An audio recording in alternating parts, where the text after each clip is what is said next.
जी बिस्मिल्लाहिर्रहमानिर्रहीम। स्टूडेंट पढ़ते हैं अपने लेक्चर नंबर 33 की तरफ। ये लेक्चर भी जो है अब इसमें हम एयानों को देखेंगे। पिछले लेक्चर में हमने टैक्सों को देखा था कि टैक्स आयद करने से जो है उसके ऊपर मुनाफे के ऊपर क्या असर पड़ता है। तो आपने टैक्सों से रिलेटेड एक दो एग्जांपल हैं, आपने वो भी देख लेनी है। तो यहाँ पे एक सवाल हम एयाने का कर लेते हैं। सिर्फ एक डिफरेंस है, एयाने को जमा किया जाता है और टैक्सों को क्या किया जाता है, माइनस किया जाता है। और बस इसमें कोई भी फ़र्क नहीं है, बाकी सारा प्रोसीजर इसका वैसे ही है। मिसाल नंबर 12 हम देखते हैं। ठीक है, ये पेज नंबर 198 पर दी हुई है। ओके, किसी फ़र्म के तफ़ाइल मुसारफ़ और तफ़ाइल तलब दिए हुए हैं।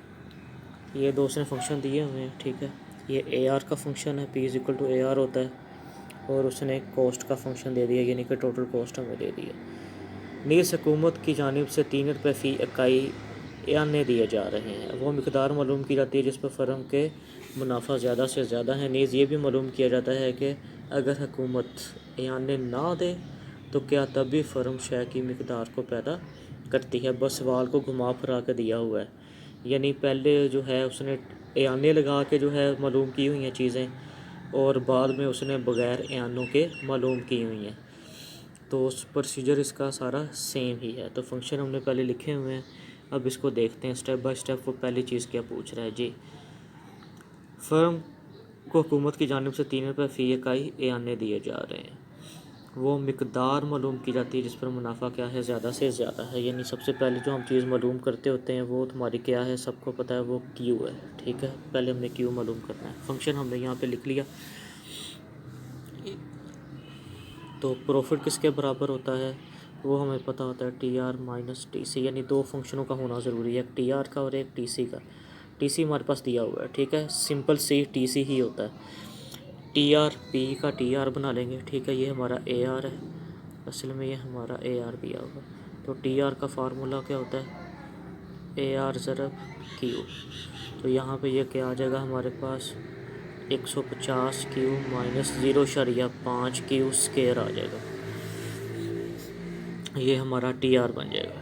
अब इसको जो है आने वाली इक्वेशन ये बनेगी यहाँ पर, पाई = R minus C plus S। S mean subsidy है। ठीक है, R मीन क्या है, revenue, C cost, S subsidy. इसकी इक्वेशन बना लें, इसके अंदर तीनों चीज़ें पुट कर दें। अब ये हमारे पास यहाँ पे फंक्शन आ जाएगा G, 150 Q minus 0.5 Q square, यानी ये R की जगह ये TR आ जाएगा। फिर माइनस कॉस्ट है। ठीक है, कॉस्ट का फंक्शन यहाँ पे क्या दिया, ऊपर दिया हुआ है, ये आ जाएगा 100 जमा 3Q जमा 7Q स्क्वायर, और प्लस आ जाएगा जी 3Q। इनको आपने क्या कर देना है, ऐड कर देना है। ये क्वेश्चन बन जाएगी। इसको सीधा करेंगे तो हमारे पास प्रॉफिट फंक्शन अब यहाँ पे आ जाएगा -7.5 Q स्क्वायर प्लस आ जाएगा 150 Q माइनस का 100। अब ये यानी ऐड करने के बाद आया, यानी इसने हमने इसके अंदर क्या कर दिया है, सब्सिडी को ऐड कर दिया है। तो आगे प्रोसीजर इसका वही है, यानी कि प्रॉफिट फंक्शन के दो डेरिवेटिव ले लें। पाई डैश बराबर हो जाएगा जी 15Q जमा 150। ठीक है, इसको इसका दूसरा डेरिवेटिव भी ले लें। पाई डबल डैश = आ जाएगा जी यहाँ पर 15, इसके साथ माइनस लगा हुआ, यहाँ माइनस आ जाएगा -15Q, और ये आ जाएगा माइनस का 15। यहाँ पे फंक्शन हमारा क्या हो जाएगा, मैक्सिमम हो जाएगा, क्योंकि इसका डेरिवेटिव सेकंड ऑलरेडी माइनस आ गया है। Q मालूम करने के लिए ये जो दिया हुआ है, Q को हम मालूम किस तरह करते होते हैं, पहले डेरिवेटिव को आपने 0 के बराबर रख देना है। ठीक है, इधर से इसको 0 के बराबर रख लेते हैं। -15Q जमा 150 = आ जाएगा जी 0, ये आ जाएगा 15Q बराबर आ जाएगा 150, यानी इसको उठा के हम इधर ले जाएंगे तो ये जमा का हो जाएगा। ठीक है, तो Q 150 को 15 से तकसीम किया तो Q हमारे पास कितना आ गया जी 10। तो ये Q बराबर हमारे पास 10 आ गया, यही हमने मालूम करना था। तो क्यू 10 पर दूसरा तो फ़र्क सर मनफी है, लिहाजा यहाँ मुनाफा क्या हो जाएगा, ज़्यादा से ज़्यादा हो जाएगा। अब इस मिकदार पर हमने क्या मालूम करना था जी, वो कह रहे हैं पी भी मालूम कर दो, ठीक है, पी मालूम करना है।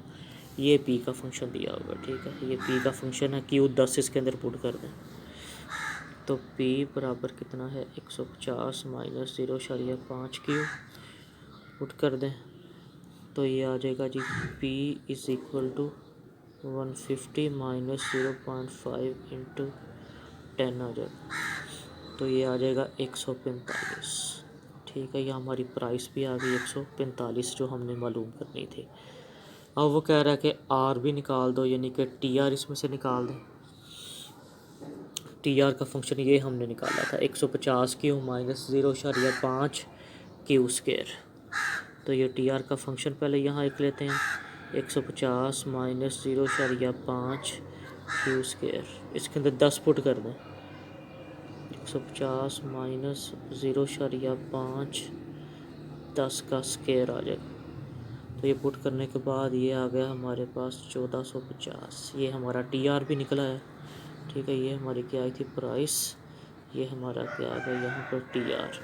अब वो कह रहा है कि टी सी भी निकाल दें, ठीक है, टी सी का फंक्शन सवाल के स्टार्ट में ही हमें दिया हुआ है, तो यहाँ पे हम इसका टी सी भी निकाल देते हैं।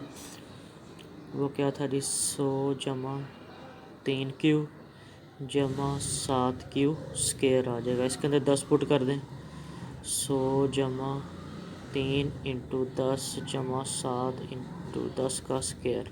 हल कर लेंगे कैलकुलेटर से तो हमारे पास कॉस्ट आ जाएगी जी 830। ये हमारे पास क्या आ जाएगी, टी सी आ गई। अब क्या करना है इस फंक्शन के अंदर, ठीक है, ये जो वैल्यूज़ हमने निकाली हैं वो आपने इसके अंदर लगा देनी है, वो वैल्यूज़ आपने इसके अंदर क्या कर देनी है, पुट कर देनी है, ठीक है। तो प्रॉफिट हमारा आ जाएगा यहाँ पे। प्रॉफिट किसके बराबर है जी, व्हाट इज़ आर, आर कितना निकाला था अभी यहाँ पे निकाला है 1450 माइनस कॉस्ट अभी निकाली है जी 830।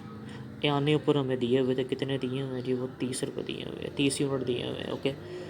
आने पुट करने के बाद लो जी प्रॉफिट हमारा आ गया 650। तो ये प्रॉफिट है जो किसके बाद आया है, आने देने के बाद, ठीक है। अगर हुकूमत आने नहीं दे रही, ठीक है, तो फिर तो सिंपल ही है जो हम हर सवाल में करते आ रहे हैं। फिर जो सिंपल है जो हम हर सवाल में करते आ रहे हैं वो क्या है, pi is equal to R minus C, ठीक है, T R minus T C. Simple जो हम क्वेश्चन के स्टार्ट में करते हैं, आपने आने छोड़ के यही दो फंक्शन ले लेने हैं, ठीक है।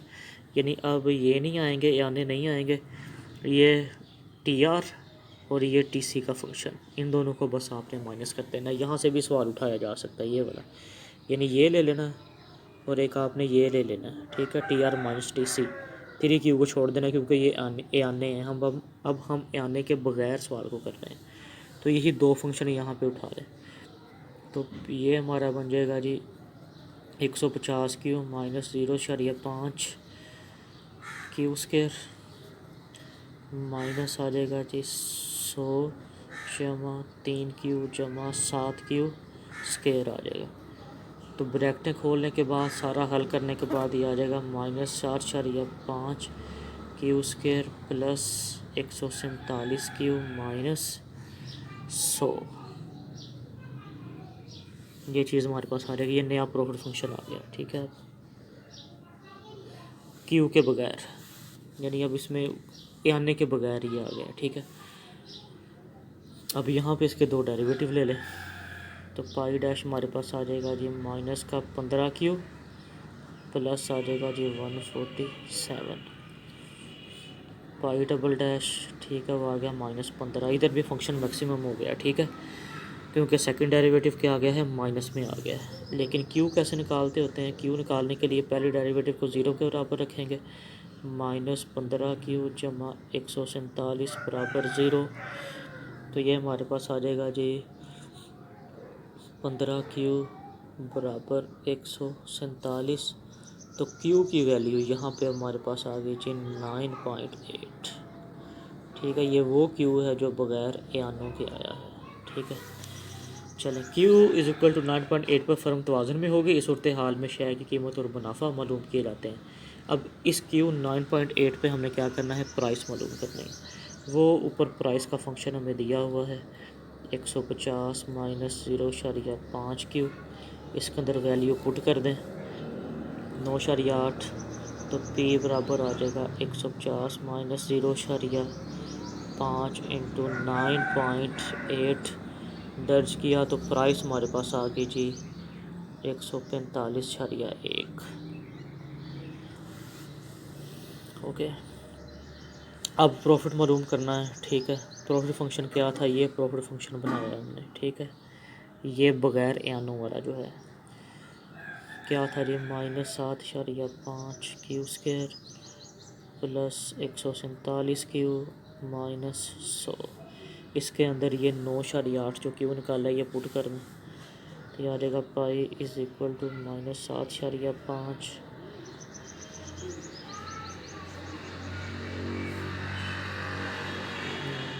8 माइनस का आ जाएगा जी 100।